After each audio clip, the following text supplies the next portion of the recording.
Hi guys, welcome to How to Solutions YouTube channel. In today's video, I'm going to show you how you can see everyone in Teams meeting. Before getting into this video, must subscribe to our YouTube channel and click on the bell icon.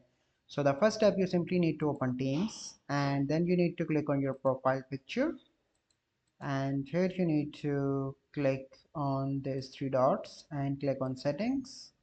And once you are in setting, you simply need to click on register team as a chat app. Okay, once you done that, you simply need to go back and turn off your app and open that app again, that is Microsoft Teams, and then you need to click on meet.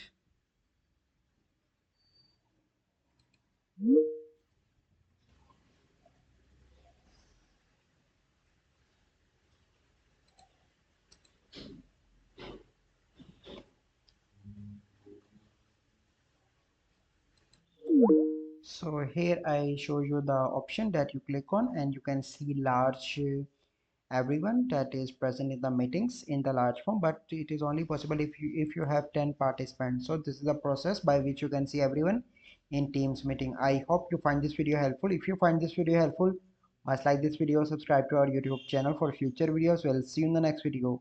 Thank you, have a good day.